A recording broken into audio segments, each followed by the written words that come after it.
Welcome back.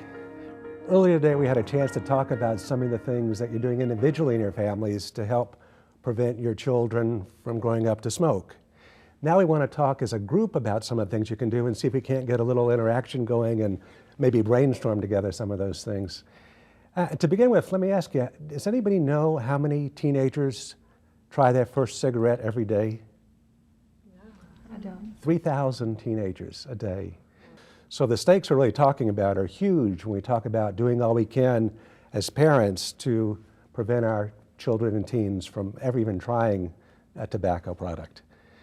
So let me ask you, why do you think teenagers begin smoking to begin with? And then we'll talk about what we can do to maybe circumvent some of those reasons or head them off at the pass. Why do teenagers smoke? I think one of the most important things that happen to them as teenagers is peer pressure from other friends that they have at school, or wanting to be very popular, and they think the popular crowd does that, so they're going to do it. That's exactly right. If your teenager hangs out with other kids that smoke, chances are 9 times greater that they will smoke. So that's a tremendous factor. And kids will tell you that if they're around kids that they think are cool and they're smoking, there's a real tendency to want to smoke. So what can you do as parents to help prevent that from happening? I think because it's always been forbidden or seen as something not to do, that as soon as they're old enough where they think they can do it and get away with it, they'll want to try it, or that could be a factor in them starting. Some kids, the kids that tend to be a little more rebellious, will sometimes do it because it's off limits. Kids that grow up more cooperatively and develop a sense of responsibility early on aren't likely to take that approach, but it's certainly out there for a lot of kids. And that's when you see your kids kind of going off astray in a lot of other areas. When they start acting out and misbehaving, you can't get them back into the limits, they become higher at risk. So you need to really intervene when you see problems emerging with your kids in any area. What could you do if you find out that your teenager or preteen is hanging out with kids that smoke? What would be a way to intervene? I think probably by asking some questions. Okay, How that's always a good start. How does smoking make you feel? How do you feel like you smell after you smoke? Have you noticed any changes in your body?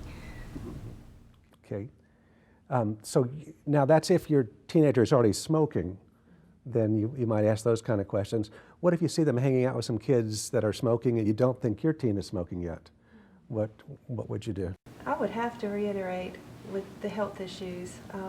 Do you know what smoking can do? I don't think young children and teenagers understand how addictive nicotine can be. They think, oh, that will never happen to me. I just want to try it. I'm just scared to death because I know how addictive it can be. Right. And so starting that message early, not waiting till they're hanging out with smokers, would be real helpful too. If you can start teaching them early on that smoking's not a good decision to make. It can, hurt you health-wise, it can hurt you look-wise, it can hurt you in a lot of ways. So you start building that up before they get into that situation. But still, once they get in that situation, everybody's susceptible to peer pressure. It's easy if your friends are smoking to say, well, I know, I used to think it was bad and stuff, but they're not dying from anything, so why not just try it? Do you think talking to them about saying no and learning how to maybe act out a situation with them, so when they are put in that situation, they have something to use to help them with a reaction to how they're going to be confronted with that? So prepare them ahead of time for how they're going to say no in a way that helps them save face. The peer pressure refusal skills, they're called. And if you can rehearse some of those ways with them, that can help. How about discipline? Does that play a role in this at all? You think your daughter may be getting ready to experiment with smoking because she's hanging out with kids that are? What's the discipline message?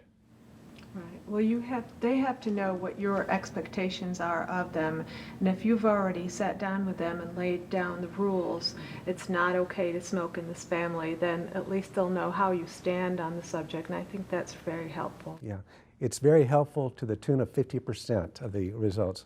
There was a study done at Dartmouth where they found that kids whose parents were real clear that it's not okay with us that you smoke were 50% less likely to smoke than kids that really didn't know where their parents stood on the subject. So if nothing else, letting them know real clearly from a young age, it's not okay in our family for you to smoke.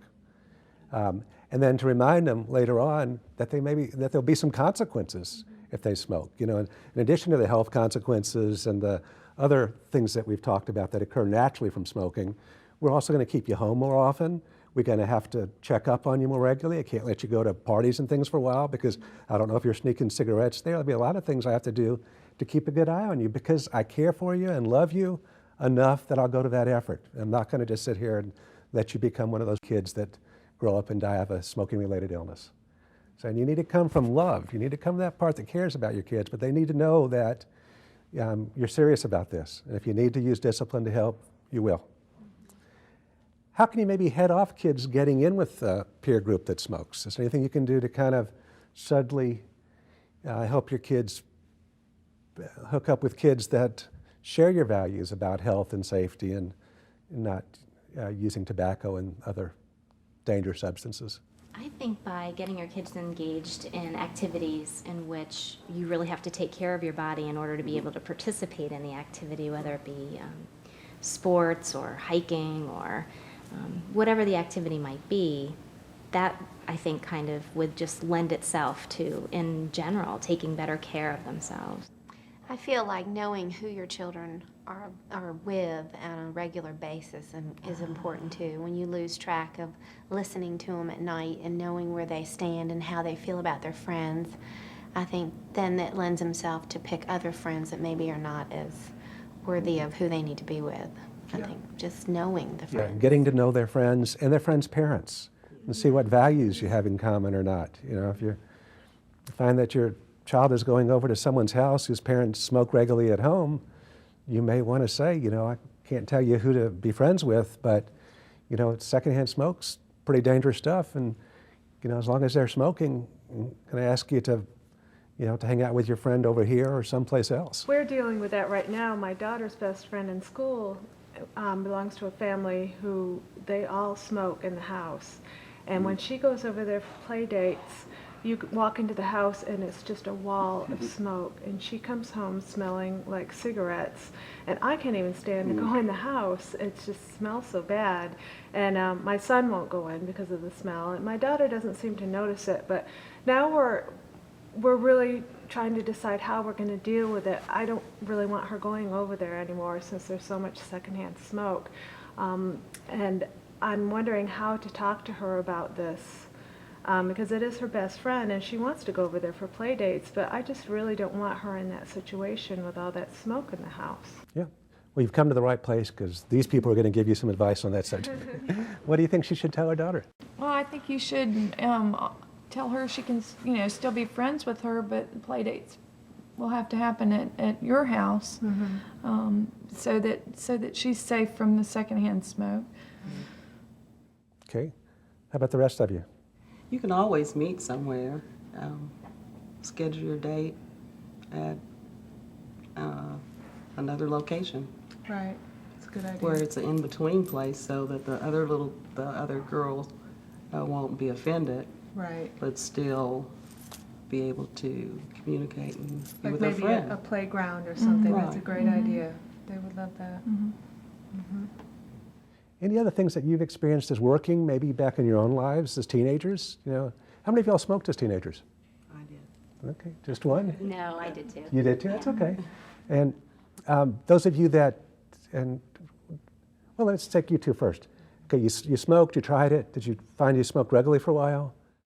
I never really smoked regularly. It was more like a social sort of thing. It was very much, I'll blame my peers. It was very much to kind of be part of a group. And when did you decide to stop? Well, I think it was probably when I was in graduate school. So it was like sort of off and on from you know later teenage years through graduate school. Okay, and what if one of your kids asks you if you ever smoked? What are you going to tell them? I'm going to tell them yes. Okay. I'm going to tell them yes, and just share with them that one of the reasons that I stopped was because it became every time I would try to stop or I'd find myself consuming more and more. So when I was a teenager, maybe it would be one cigarette an outing or something like, not every outing, but on those occasions. And then when you're in college and there are social situations, you find yourself smoking more. And then in graduate school, it was to deal with the stress of my internship. So it was becoming, I never identified myself as a smoker. No, I wasn't a smoker.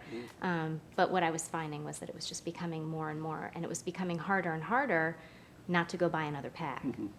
And that's one of the things you can tell kids about addiction. The nature of addiction is such that it takes more and more of whatever you're abusing to get the same level of satisfaction.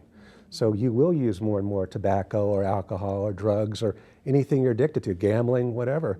You'll need more and more of it to get the same level of feel good. So, and you can also share that you stopped, and that's always a positive thing for parents to be able to say, yeah, I made a mistake and it was hell stopping, but I felt strongly enough about my health that I did. And for you, I hope that you never, ever even try it, because I don't want you to have to go through that. So how would you respond to a daughter that says, well, you smoked, why can't I smoke? An answer could be that I did and I made a mistake. I shouldn't have done it, and now I realize that, and I'm hoping that you don't make the same kind of mistakes that I did. I also would say to your child, too, that when you were growing up, there was not as much information and knowledge out there Right. that we have today that shows how smoking can really harm you. Good, both good answers. So how do you tell if you're a parent that your teen may be smoking? What are some of the warning signs that might tip you off as a parent that, my teen might be into something that I don't know about that's harmful? Could be smoking, could be drugs, alcohol, something else. I think being aware of what they come home with, the smell, and they're getting close enough to hold them, hug them, smell them.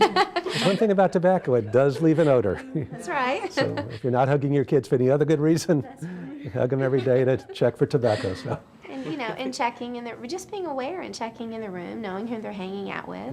I think you know when your kids are hanging out with some children that maybe you're a little more uneasy with, and you just need to be more aware of that. If you know the other kids are hanging out with are smoking, then again, your radar needs to be up, because again, it's 9 times as likely that they're smoking if their friends are smoking. Another thing that one parent brought up in a discussion group one time was taking long walks. Like after dinner, I go in for a walk. That's sometimes a sign that they're going out to get a smoke. Yeah. So, and then of course, if you find cigarettes or something, lying around carelessly in their car or their room, that almost always means they're smoking. It's not that, oh, I'm holding it for a friend or something. It's theirs. So what do you do? How do you intervene? You think it's helpful to scream and holler and lay down the law, or is it better to stay calm and firm, or what would you do as parents? I think just like any other parenting issue, you're going to have to approach your child, be serious about it, but doing it in a loving manner. Having that open relationship, knowing what your children are into, approaching them calmly, but with concern and love. You've got to know what's going on, and you're the parent. You're the one who's responsible for their well-being. Okay, so your attitude is loving and yet firm. This is serious, for all the reasons you know by now that how we feel about smoking. We love you, and nothing's changing that, but we need to get you to stop smoking. The name of the program is Real Parents, Real Answers, and you guys have been real parents giving some really good advice, I think, to a lot of other parents. We know how important it is to start talking with your kids when they're young, to keep talking to them as they get older, to ask good questions to your kids, to get them involved in a dialogue, not just to lecture to them, to make sure they know that you've got a firm rule in your family that it's not okay for teenagers to smoke, hopefully that it's not okay for anybody to smoke in your family, but it's certainly not okay for teenagers. And that you'll back that up with consequences. And you do this because you love them and you care about them. So thank you so much for sharing with other parents, and together we can set a tone in our communities that smoking is not okay for teenagers, and we'll reduce that smoking level from 28% down to where it belongs at 0. Thank you.